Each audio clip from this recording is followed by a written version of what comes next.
Bonjour Benjamin. Bonjour François. Bienvenue à l'heure de la bonne nouvelle. Et puis j'aimerais que tu nous racontes pour moi, mais aussi pour le bénéfice de nos téléspectateurs, ton témoignage. Comment tu en es venu à avoir une certitude par rapport à l'au-delà? Oui, bien c'est sûr qu'à la base, moi, on repart à mon enfance du fait que mes parents, je suis né dans une famille qui était déjà chrétienne.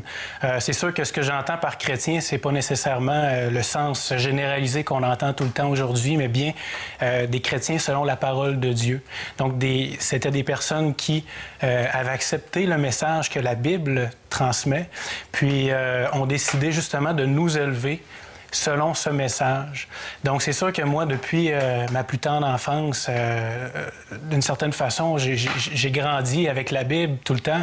Mes parents nous la lisaient à tous les soirs, même juste avant le dessert. Donc, si on voulait avoir notre dessert, il fallait impérativement écouter, effectivement. Fait que c'est un très bon persuadeur, je peux dire ça comme ça. Donc, c'est sûr qu'à prime abord, quand j'étais jeune, moi, j'ai toujours été élevé avec ça, donc d'une certaine façon, ce que la Bible enseignait, je le savais. Je savais que Jésus-Christ était venu ici pour pouvoir mourir pour nous, pour mes péchés. Je savais qu'en fin de compte, c'est en l'acceptant, son message et en se reconnaissant pécheur qu'en fin de compte, je pouvais avoir accès au ciel qui est parlé dans la Bible.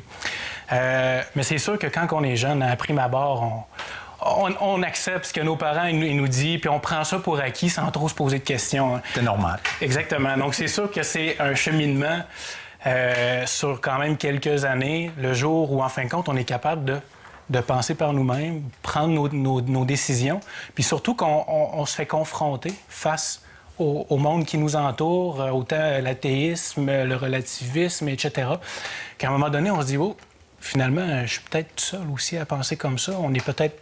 Est-ce que je suis normal? Est-ce que Dieu il est vraiment là pour moi? Ou est-ce que on se remet ça en question? Puis c'est sûr et certain, puis c'est normal. Donc, quand j'étais jeune aussi, j'avais toujours une crainte. J'avais une grande crainte de Dieu. Surtout, quand j'étais jeune, je me souviens qu'on jouait ensemble. Dans nos rangs, on avait plusieurs amis. Puis il y en a un... lorsque j'avais peut-être 6-7 ans, qui est décédé suite à un accident de voiture.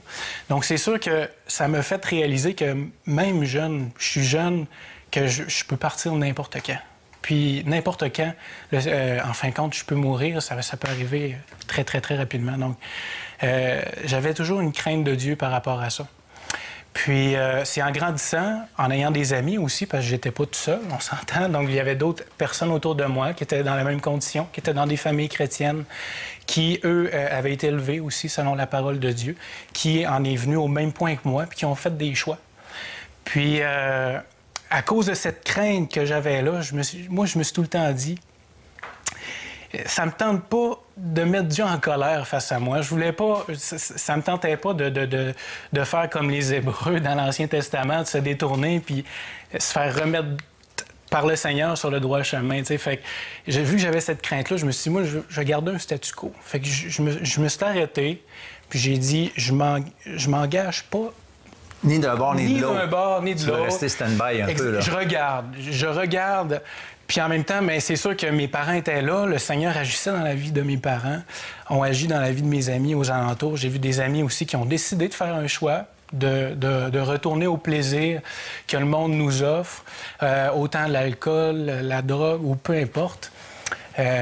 Puis j'ai regardé comme est-ce qu'il était vraiment plus heureux? Est-ce que d'une certaine façon, il était plus satisfait de la vie en vivant ça, tu sais? Puis c'est quand j'ai vu ces personnes-là tomber dans des vies que je voulais rien savoir. C'est quand j'ai vu d'une certaine façon que même les gens aux alentours qui n'étaient pas sauvés n'étaient pas plus heureux que moi. Qu'en fin de compte, en jasant avec eux, en allant vraiment au fond des choses, on se rendait compte que, oui, ils démontraient qu'ils étaient heureux, qu'il n'y avait aucun problème, mais en jasant, on se rendait compte qu'il y avait un vide, puis il y avait un vide très profond. Puis, moi, je le savais ce que la parole de Dieu disait aussi par rapport à ça. Que justement, ce vide-là, c'était l'absence du Seigneur Jésus dans notre vie, qu'on avait besoin de lui. puis que l'homme a besoin impérativement de combler ce vide-là. Et c'est à nous de choisir avec quoi est-ce qu'on le remplit, hein? Avec le plaisir ou avec la parole de Dieu. Hein? Puis moi, je me trouvais justement, comme je dis, dans un statu quo, je bougeais pas. J'étais tiède d'une certaine façon. La parole de Dieu aussi dit très bien qu'est-ce qu'il fait avec les gens tièdes et les vomis de sa bouche. C'est une manière assez claire pour dire que, garde, soit on est bouillant pour le Seigneur ou on ne l'est pas.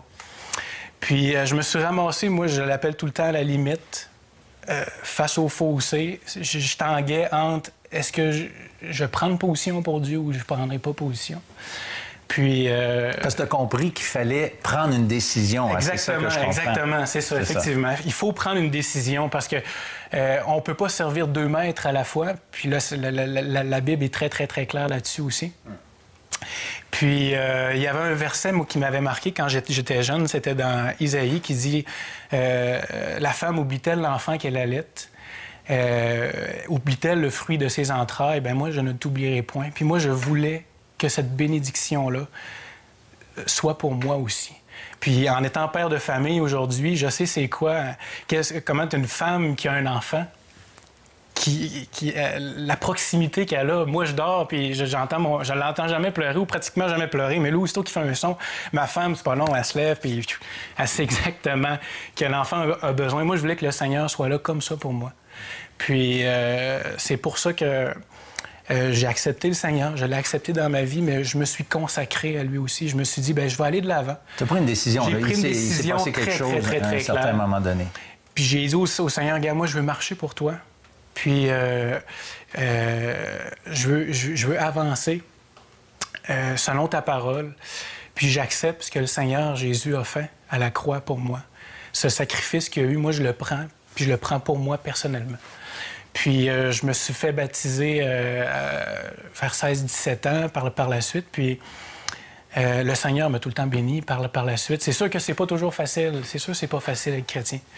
Mais c'est tellement gratifiant. Puis on le sait que le Seigneur est toujours là pour nous, un peu comme l'enfant avec sa mère qui l'oublie jamais, d'une certaine façon. Puis tu sais par rapport à l'éternité future, tu sais où tu t'en vas, tu as une assurance par rapport à ça. C'est sûr que j'ai une assurance. Hein. La Bible est très, très, très, très claire dessus. Hein.